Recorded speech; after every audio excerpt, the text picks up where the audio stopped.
하나님을 믿고 따를 때 여러분, 하나님을 아는 것이 중요해요.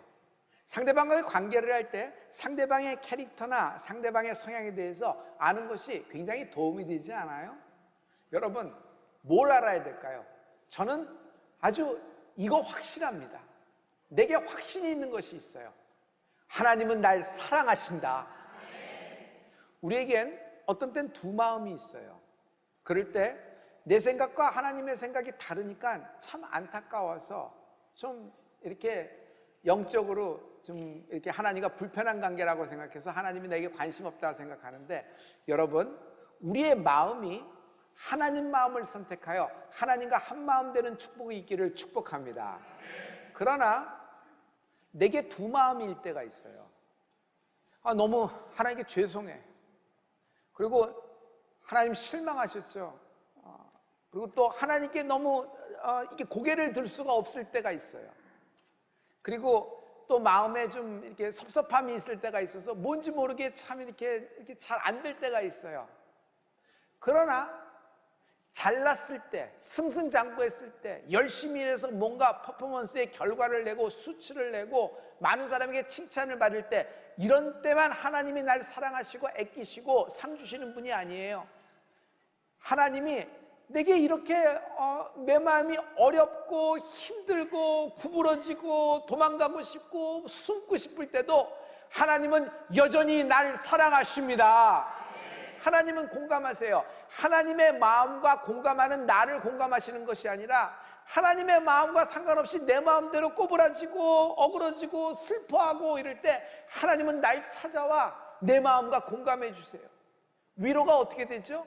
위로라는 것은 다 뜯어고치고 체벌하고 책망하고 아주 그냥 아주 혼찌검을 낸 다음에 각서를 쓰고 다시는 안 하겠다고 다짐을 받고 그 다음에 위로하나요? 그렇지 않아요.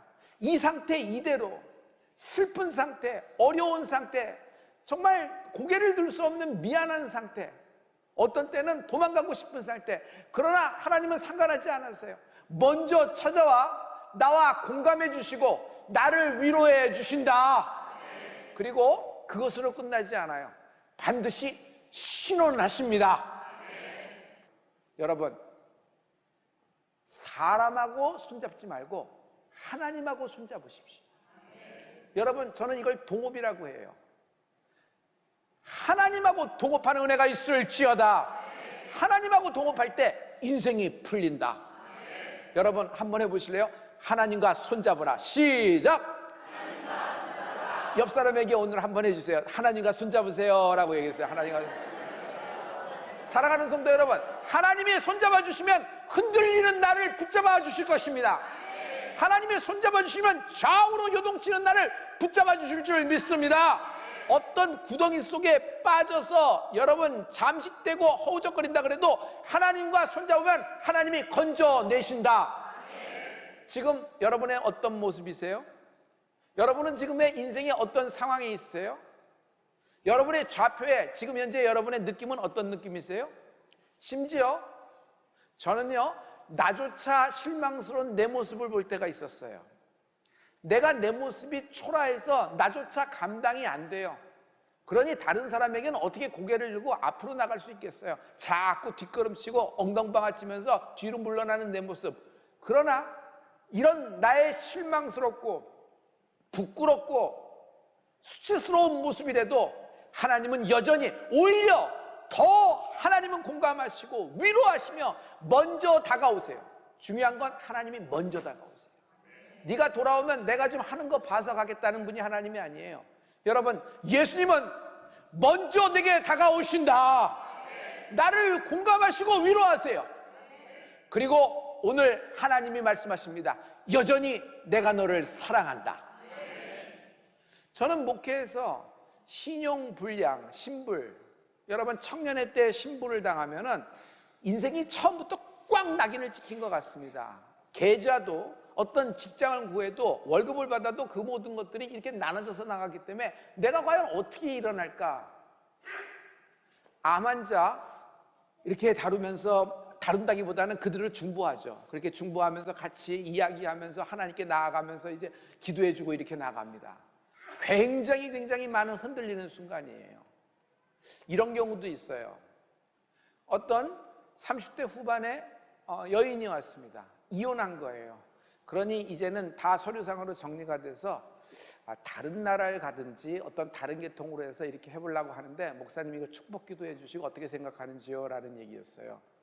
저는 기도하면서 마음에 어떤 마음이 들면, 이거 하나님이 다시 회복시키겠다는 마음을 주셨어요. 그래서 조용히 당신의 그 남편 되는 분을 한번 이렇게 아이 때문에 만나는 날이 있잖아요. 그날 한번 교회로 같이 오면 좋겠다 했는데 그걸 응해줬어요. 그 남편도 과거엔 예수를 잘 믿었던 사람이더라고요. 그래서 기왕한 김에 새벽 기도 좀 같이 하자 그랬어요. 그래서 아마 그때 다니엘 새벽 기도 21일 할 때일 것입니다. 그래서 나왔는데 어떻게 나왔냐면, 남편은 저쪽에 앉고 꼭 같이 앉지는 않아요. 여자는 저쪽에 앉아요. 그러더니 점점 가까워지더라고요, 날짜가. 하지만 절대로 옆에 앉지는 않아요. 근처 앉아도 줄을 다르게 앉고 이렇게 되는 겁니다. 근데 결론을 얘기할게요. 여러분, 이 둘이 마음이 하나님이 역사하셨어요. 자기의 상대방에 누가 유책이 있는지 이런 모든 걸 따지던 사람들이 다 찢어지는 서류가 하나 되어 여러분 다시 재혼하게 된 거예요. 이혼했던 사람끼리 다시 재혼한 거예요. 그 주례를 제가 했습니다. 이번에는 어떤 남자분이 오셨는데 40대 초반이었어요. 이렇게 이야기하면서 진행하는데 이혼해서 이렇게 됐다는 겁니다. 자녀는 어떻게 되고 이제 다 물었어요.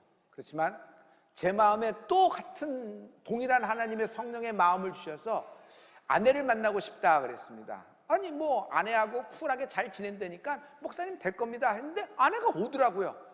그러니까 여러분 일단 첫 단추가 끼워졌잖아요.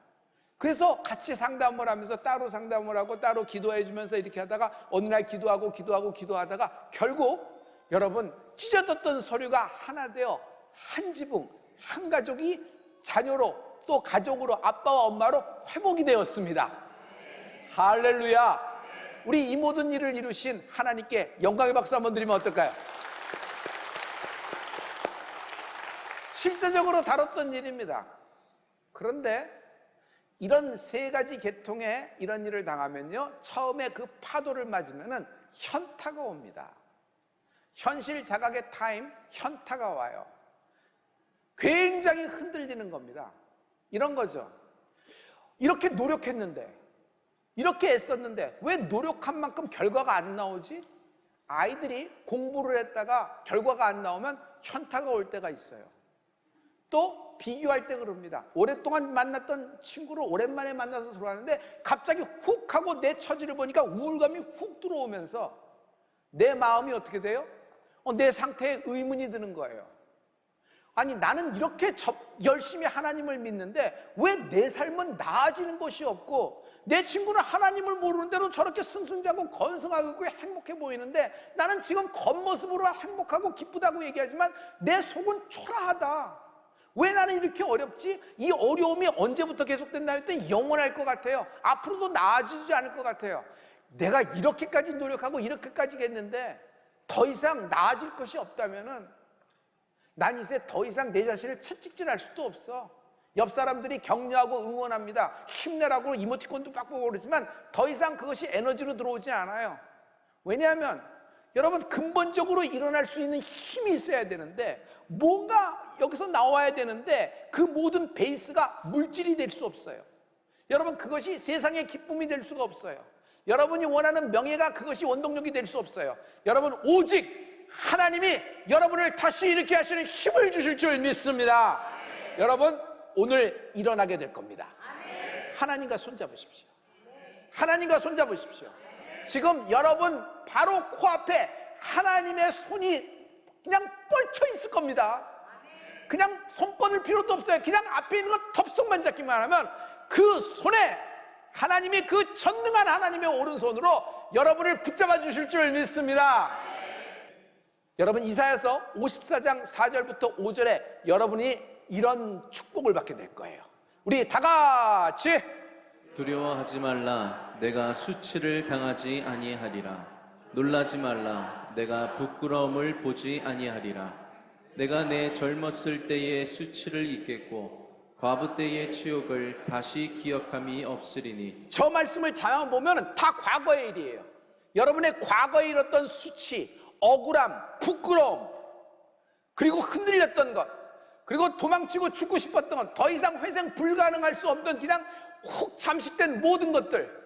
그러나 이 모든 것을 하나님이 평안으로, 기쁨으로 하나님이 바꿔주신 하나님을 찬양합니다. 하나님과 손잡으십시오. 여러분의 현타가 오히려 자신감으로 변할 거예요. 여러분이 지금 겪고 있는 현타, 흔들림, 불안함, 심지어 현타 다음에 멘붕의 상황에 들어갔다고 하더라도 하나님은 멘붕이라는 구덩이에서 여러분을 끄집어 올려 자신감을 회복시켜줄 하나님을 찬양합니다. 하나님과 손잡으십시오. 인생이 풀립니다. 오늘 이야기는요, 도끼질 이야기예요. 한 사람이 도끼를 들고 도끼질을 하는데 그만 도끼날이 쭉 빠져서 그 쇠도끼가 요단강물에 풍덩하고 빠진 겁니다. 가라앉았어요. 큰일 났어요. 여러분, 쇠도끼가 뭘까요? 쇠도끼는 그 사람의 가장 소중한 겁니다. 연장 아니에요? 가장 가치 있는 거예요.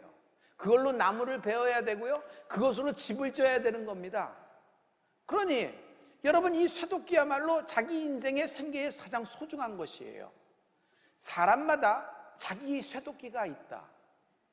어떤 사람에겐 자기 쇠도끼가 실력입니다. 그래서 그날 왜 실력이 발휘가 안 됐어? 아유, 몰라, 컨디션이 그래. 그날 왜 실력 발휘가 안 됐어? 왜 점수가? 그날 배가 아파서 얘가 수험장에 들어갔어요. 그래서 실력 발휘를 못했습니다. 직장에서도 여러분, 어떤 사람은 직장이 쇠도끼예요. 이런 직장에 다닙니다. 저는요, 이런 자영업을 합니다. 저는 이런 비즈니스에 있습니다. 저의 감은, 저의 집안은 이렇습니다. 저의 쇠도끼, 자기 쇠도끼를 얘기하죠. 어떤 사람은 자기의 명예가 쇠도끼예요. 자존심, 자존감이 쇠도끼일 경우가 있어요. 이렇게 쇠도끼는 범위가 넓죠. 그러나 지금 이 사람은 도끼, 자기의 쇠도끼가 홀로덩하고 빠져버린 거예요. 가라앉아 버렸어요. 여러분은 오늘 어떤 도끼를 잃어버렸습니까? 여러분, 이런 도끼를 잃어버릴 때 건강을 잃어버리고 평안을 잃어버려요. 그리고 수치심은 극대화됩니다. 영적인 사람은요, 이런 것만 쇠도끼가 아니라 믿음이 쇠도끼가 될 수도 있어요. 그런데 여러분, 믿음을 갖고 하나님을 쭉 나가다가 흔들릴 때 있었나요? 정말 이건 뭐지? 왜 하나님이 이러시지? 이렇게 열심히 기도하고 여기까지 왔는데. 하나님과 손잡을 때입니다. 하나님과 손잡으면 인생이 풀립니다. 자, 어떻게 이 쇠도끼를 다시 찾았는가 하는 것이 오늘의 포인트가 되는데요, 굉장히 흥미로워요. 일단 이 사람은 큰 소리로 외칩니다. 선생님, 쇠도끼가 날아갔습니다. 이 쇠도끼는요, 빌려온 거예요. 제 것도 아닌데 나는 갚을 능력도 없고 이거 없으면 굶어 죽어요. 난리를 치는 겁니다. 누구에게? 엘리사에게. 그러자 엘리사가 뭐라고 하냐면, 날 데리고 떨어진 지점으로 가자. 빠진 지점으로 가서 정확한 위치를 알려다오라는 얘기를 해요. 여러분, 굉장히 흥미롭죠? 열왕기하 6장 6절부터 7절의 말씀입니다. 우리 이 말씀을 다 같이. 하나님의 사람이 이르되 어디 빠졌느냐 하매 그곳을 보이는지라. 엘리사가 나뭇가지를 베어 물에 던져 쇠도끼를 떠오르게 하고 이르되 너는 그것을 집으라 하니 그 사람이 손을 내밀어 그것을 집으니라. 정확한 떨어진 지점, 정확하게 빠진 지점을 그가 가리키자 엘리사가 그것을 떠오르게 하는지라. 할렐루야! 할렐루야! 여러분, 이거 굉장한 중요한 말씀인데, 하나님은 떠오르게 하시는 분이에요. 하나님은 가라앉히시는 분이 아니에요. 여러분, 세상은 가라앉게 합니다. 아무리 아틀란티스 대륙이라 그래도, 거대한 땅이라 그래도 바닷물 속에 가라앉으면 그거는 물이에요. 바다고 육지로 표기가 안 되는 거예요. 여러분이 능력 있고 실력 있고 기술력이 있어요. 아이디어가 반짝입니다. 그러나 가라앉아 있어요. 여러분이 굉장히 큰 비즈니스와 아이디어와 프로젝트를 갖고 진행을 합니다. 그러나 잠식 상태예요. 자본 잠식 상태예요. 그 기업 쉬울까요? 여러분이 모든 감정이 다 가라앉아 있어요. 뭐 나가서 펜대를 돌리고 전화 한 통 하기도 힘들어. 핸드폰을 열어서 핸드폰에 있는 카톡조차 확인하기가 힘든 상태예요. 잠식 상태입니다. 다 가라앉아 있는 거예요. 그런데 하나님은 어떤 분인 줄 아세요? 하나님은 일단 떠오르게 하신다. 아니, 내가 지금 암인데 암을 떠오르게 하면 어떻게 하는 거야? 여러분, 암이 발견이 안 되고 잠식 상태예요. 그러면서 다 전이 되고 다 전이 되고 다 전이 됐습니다. 그래서 나중에 마지막에 증상 맞으면 딱 나면 아무도 손을 쓸 수 없는 그런 시점을 맞잖아요. 여러분, 그래서 안 떠오르는 것이, 숨어지는 것이 여러분 축복만은 아니에요. 일단 하나님은 떠오르게 하시는데, 하나님이 떠오르게 하신다는 것은 하나님이 책임지신다. 하나님이 치유하신다. 하나님은 망가뜨리는 분이 아니라 고치시는 분이에요. 우리는 고치는 사람들이 아니라 망가뜨리는 사람. 우리 인생이 점점 망가지잖아요. 여러 가지 환경과 상황에서 내가 흔들리고 자꾸 가라앉잖아요. 그러나 오늘 하나님은 우리를 떠오르게 하시는 분이십니다. 할렐루야, 할렐루야. 그 가난이, 그 빛이, 일단 그 빛이 드러나야 청산이 되죠. 그래요, 안 그래요? 그래요, 안 그래요? 아무도 감당 못해요. 누가 대신 막아주고 누가 어떻게 돌려막을 거야? 가족도 다 독립을 해서 이젠 그건 안 되는 거야. 그냥 위로만 해줄 뿐이지. 그러나 하나님은 처리하신다. 책임지신다. 할렐루야. 어떤 억울함이 있어도 그 억울함이 드러날 때는 여러분, 하나님이 신원하신 하나님을 찬양합니다. 정확한 지점을, 포인트를 찍자 그 쇠도끼가 떠오른 겁니다. 네가 취하라 하니 그 도끼를 취해서 자기 생활로 돌아갑니다. 여러분, 요단강물, 내 쇠도끼를 잡아먹은 요단강물은 쓴물이었으나 단물로 변화되는 겁니다. 여기서 가장 중요한 것은 어디에 떨어졌는지 떨어진 곳을 보일 수 있는 능력이 있어야 돼요. 어디에 빠졌는지 포인트를 정확하게 돼야 돼요. 여기입니다. 여기가 분명합니다. 한남대교 밑에 요 지점이었습니다 하고 있는데, 아니 그게 그 지점이야? 너 배 타고 있잖아. 배 타고 있는데 이러고 있으면 10초만 지나도 여러분 몇 메타가 지나가요. 그 지점이 아니에요. 그래서 우리는 떨어진 지점을 제대로 알 수가 없어요. 이런 거죠. 우리가 어떤 일이 생겼을 때 여러분 그 배후에 그 연장선상에서 동기화돼서 싱크가 돼서 연동되어 움직이는데 초기에 무엇 때문에 이런 일이 일어났는지, 또 어떤 일 때문에 이것이 촉발이 됐는지, 그리고 이것이 어떤 일로 어떤 결과가 오는지 기승전결을 자꾸 따지려고 캐다가 여러분 점점 감정 소비가 이루어지면서 바닥이 나는 거예요. 그걸 하지 말라는 얘기가 아니라 인간의 인식으로는 알 수 있는 데가 한계가 있다는 거예요. 반드시 영적으로 봐야 되는데 그것은 하나님만이 아시는 부분이란 말이에요. 그래서 어떤 성도에 일어난 어떤 불행한 일, 어떤 나쁜 일이 일어났을 때 평소에 내가 보니까 그때 그랬잖아. 그래서 불편합니다. 왜? 우리는 판단관이 아니에요. 자기 손에 들어오는 직관 가지고 툭툭 얘기하는 거 정말 불편합니다. 여러분, 우리는 중보자가 되는 축복이 있을지어다. 그를 위해 중보하는 그런 공동체가 되는 축복이 있기를 예수 이름으로 축원합니다. 할렐루야, 할렐루야. 떨어진 점, 핵심은 이겁니다. 하나님과 동업하십시오. 하나님과 손잡으십시오. 후회할 일이 없을 겁니다. 예수님 외에는 내 문제를 수습할 분이 없어요. 예수님 외에는 이 얽히고 설킨 이 모든 것들을 해결할 분이 없어요. 예수님 외에는 내 묶인, 내 잠식한, 가라앉은 내 인생을 다시 떠오르게 할 분이 없다. 그래서 예수님이 길이에요. 예수님의 길입니다. 당신을 위한 길, 나를 위한 길, 우리가 살 길이 예수님 안에 있는 것입니다. 이유, 원인 상관하지 않고 얘기해. 어디든지만 데려줘. 그럼 내가 너를 찾아주리라. 내가 너를 찾아주리라. 여러분, 예수님은 나의 연약함을 너무 잘 알고 계세요. 내가 어디가 핸디캡이고 어디가 약점인지, 평소에는 다 잘하다가도 이 부분만 걸리면은 걸리는 부분을 나보다도 누가 잘 알아요? 예수님이 잘 알아요. 예수님이 잘 알아요. 나는 그 상태가 또 들어오면은 그런 버튼이 똑같은 상황에서 누러진다 그러면 나는 여기서 그냥 갑자기 뭐라 그럴까? 얼음 돼버려요. 그냥 움직이지 못하고. 왜냐면 어떤 공황 상태가 되니까 제대로 반응하지 못해요. 왜 저러지? 아니 휘두르면 되는데 왜 저러지? 한 걸음만 뛰면 골인인데 왜 저러지? 거기서 얼어버리는 거야. 아니 쓰면 되는데 저 아이가 답을 못 쓰네. 왜 저러지? 모르는 게 아닌데 얼어버리는 거예요. 그 약점에 어떤 부분이 있어요. 사람마다.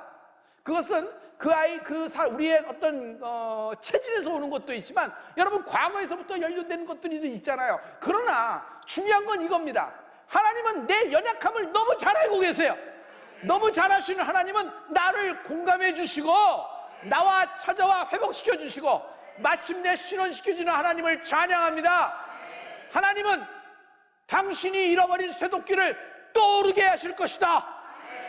하나님은 당신이 잃어버린 쇠도끼를 떠오르게 하실 것이다. 할렐루야. 할렐루야. 여러분 떠오른다 해보세요. 잃어버린 쇠도끼가 나의 놓쳐버린 쇠도끼가 원인 따지면 자기 잘못이고 내 실수라기보단 내 실패고 내 욕심과 욕망으로 어그러져서 그렇게 됐죠. 그런데 하나님이 좋으신 점이 뭔지 아세요? 네가 그렇게 했으니까 네가 책임지라는 것이 아니에요. 너 책임 못 져. 너 네 인생 책임 못 져. 너 이것에 대해서 네가 책임 못 져. 네가 안고 가겠다고? 전혀 그렇지가 않아. 이것이 가문에게, 네 자녀에게, 네 배우자에게 얼마나 역사할 텐데 그럼 어떡하란 말이에요? 내 손을 잡아. 하나님은 딱 한 가지, 내 손 잡아.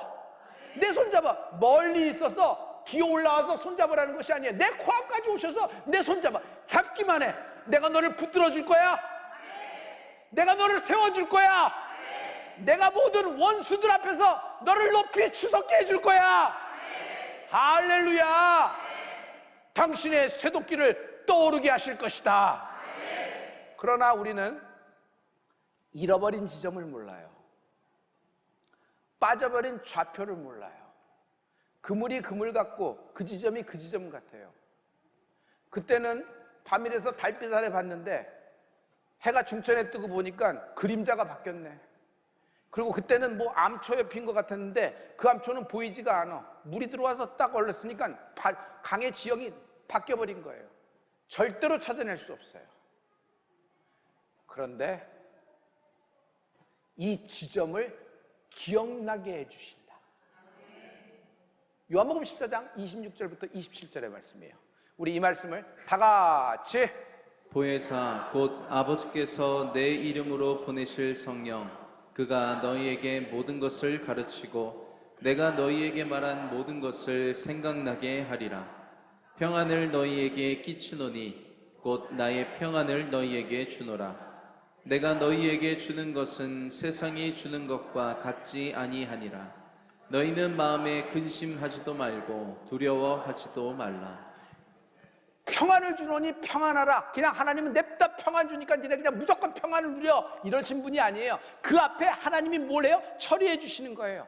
어디서 떨어졌는지, 네가 어디서부터 어떻게 됐는지 그 잘못을 들춰서 너를 코너에 몰아 너에게 네가 짊어져야 될 것을 가르쳐 준다는 것이 아니라 그 지점을 알고 너에게 하나님의 회복이 임하는 은혜가 있을지어다.